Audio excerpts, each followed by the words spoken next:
Hello everyone, exercise 3.2 question number 3 fifth part. 3 का fifth part देखिए।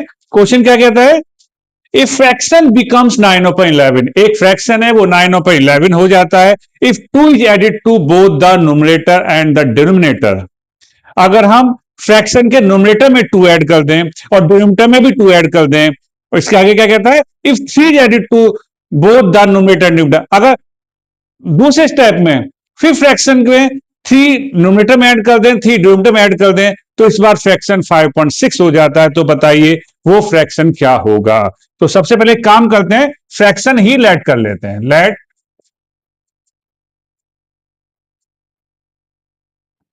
The fraction equal to x upon y. ठीक, ये लीजिए fraction. अब उसने क्या किया पहले स्टेप में कि 2 is added to both the numerator denominator, यानी न्यूमरेटर में 2 प्लस कीजिए और डिनोमिनेटर में भी 2 प्लस कर दीजिए। तो फ्रैक्शन कितना हो जाता है? फ्रैक्शन हो जाता है 9/11।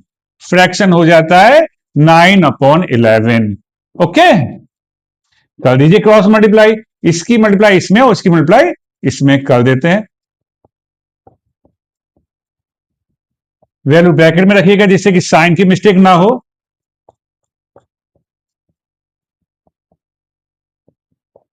नाइन वाई को उधर लेकर आते हैं।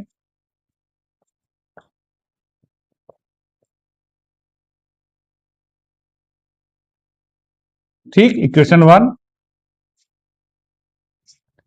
अब दूसरा देख लेते हैं, एंड ये रहा फ्रैक्शन। अब क्या क्या कह रहा है? If 3 added to both the numerator denominator. अब पहले 2 ऐड किया तो ऊपर नीचे, अब 3 ऐड कर देते हैं, न्यूमरेटर में भी और डिनोमिनेटर भी। और इस बार फ्रैक्शन कितना हो जाता है? इस बार फ्रैक्शन हो जाता है 5/6। ओके, कर दीजिए क्रॉस मल्टीप्लाई, 6 मल्टीप्लाई एक्स में,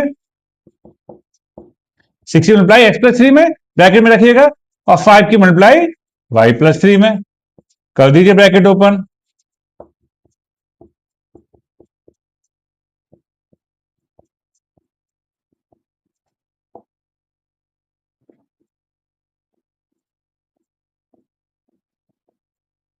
इक्वेशन 2। ओके, तो ये दो इक्वेशन हमारे पास आ गए हैं और हम चल रहे हैं, सब्स्टिट्यूशन वाली एक्सरसाइज चल रही है, तो सब्स्टिट्यूशन मेथड से हम इसको करेंगे। तो किसी भी एक इक्वेशन को पकड़ लेते हैं, जैसे चलिए सपोज इसी को ले लेते हैं, 6x equal to -3 plus 5y, no problem. और यहां से अगर x की वैल्यू निकाली जाएगी तो -3 प्लस 5y और मल्टीप्लाई वाला कहां जाएगा?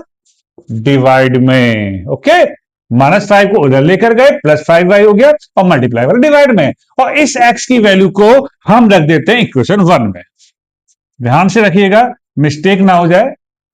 11, इस x के प्लेस पर वो लिख दीजिए, -3 plus 5y upon 6 -9y equal to -4। ठीक, अब कैंसिल आउट तो होगा नहीं, इसका एलसीएम ले लीजिए। 11 3 जा 33, 11 5 जा 55y, माइनस 6 1 जा 6, 6 9 जा 54y इक्वल टू -4 चल रहा है आपका, -33 और प्लस 55y -54y प्लस का 1y मिस खाली y,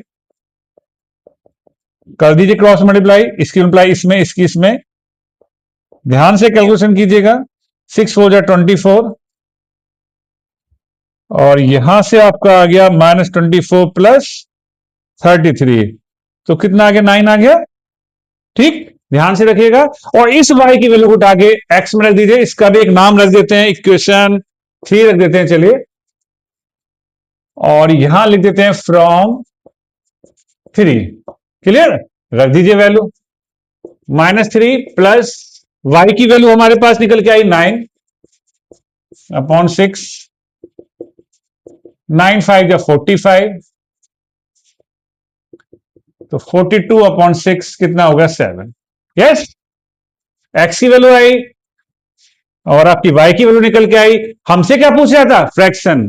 क्या पूछ रहा था? फ्रैक्शन। तो फ्रैक्शन हमने लेट किया था x अपॉन वाई, तो यहां कर देते हैं, यहां पर हम आपको दिखा देते हैं। हैंस थोड़ी स्पेस की प्रॉब्लम है, तो थोड़ा सा ध्यान से देखते रहिएगा और वीडियो को पैक करके देखते रहिएगा। Hence the fraction equal to x upon y, और x कितना है हमारे पास, x है हमारे पास 7 और y हमारे पास आया 9। Okay, this is required answer. क्योंकि उसने हमसे x और y की वैल्यू नहीं पूछी, उसने हमसे फ्रैक्शन पूछा, इसलिए हमें फ्रैक्शन में आंसर देना होगा, hence the fraction equal to 7/9। तो मे भी समझ में आ गया होगा। बने रहिए हमारे साथ, करते रहिए प्रैक्टिस। Thank you.